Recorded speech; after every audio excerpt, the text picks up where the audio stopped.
ఇప్పుడు నేను నిన్న కూడా మీరు పోలీసులు ఇక్కడ ఉన్నారు, మార్నింగ్ చూపించాను. క్రిమినల్ చేసే పని వాళ్ళు క్రైమ్ చేసి వేరే వాళ్ళ మీద వేస్తారు.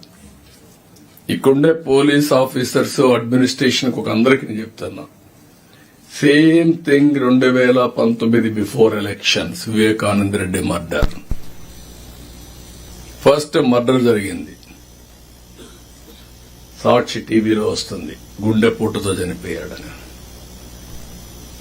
సాయంత్రం వరకు ఎవరు వీళ్ళు రారు. సాయంత్రం వచ్చి ఆయన కూతురు అడుగుతుంది పోస్ట్ మార్టం చేయమని. పోస్ట్ మార్టం చేస్తే గుండెపోటు కాదు, గొడ్డలిపోటు అని తేలుస్తారు. రూమ్ అంతా రక్తం, బెడ్రూమ్ అంతా రక్తం.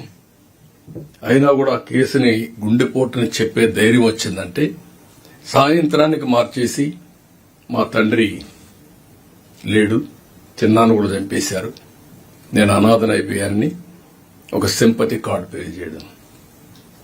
నెక్స్ట్ డే కోర్టు పోయి ఈ ఇష్యూ మాట్లాడకూడదని క్యాగ్ ఆర్డర్ తేవడం. తెచ్చిన తర్వాత అధికారం వస్తానే సిబిఐ అవసరం లేదని ముందు అడిగిన తర్వాత మళ్ళా వద్దని చెప్పి అడ్డం పెట్టి ఇన్వెస్టిగేషన్ చేసి సిబిఐ ఆఫీసర్ని అరెస్ట్ వారెంట్ ఇవ్వడం. You cannot imagine all these things. Next day పేపర్లో నేను చంపేశానని, నారాసుర రక్త చరిత్రని పేపర్లు రాయడం. క్రిమినల్స్ మిస్లీడ్ చేయడం అంటే ఎట్టుంటుందో ఈ విషయం మనం గుర్తుపెట్టుకోవాల్సిన అవసరం ఉంది. రాజకీయ ముసుగులో ఇవి చేసినప్పుడు ఎక్కడికక్కడ అప్రమత్తంగా లేకపోతే, నిన్న కూడా నేను చూస్తే ఇమీడియట్ గా డీజీ గారిని ఐజీని ఇంటెలిజెన్స్ అడిగాను.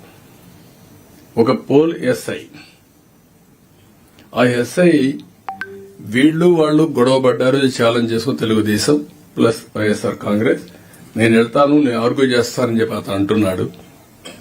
సాక్షి టీవీలో ఇది మీరు చూడండి, సాక్షి టీవీలో వస్తుంది.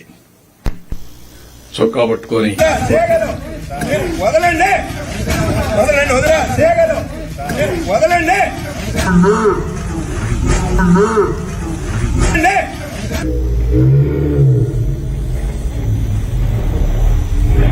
ఇది చూపిస్తారు, చొక్కా పట్టుకోండి. వదలండి, వదలండి, ఓకే, అంటే 36 మంది చంపేశారని ఢిల్లీ ధర్నా చేస్తారు. పేర్లు ఇమ్మంటే ఎఫ్ఐఆర్ ఇమ్మంటే ఇవ్వరు. ఇది నేను చాలా సీరియస్ గా తీసుకుంటాను. ఎందుకంటే రాజకీయ ముసుగులో నేరాలు చేసి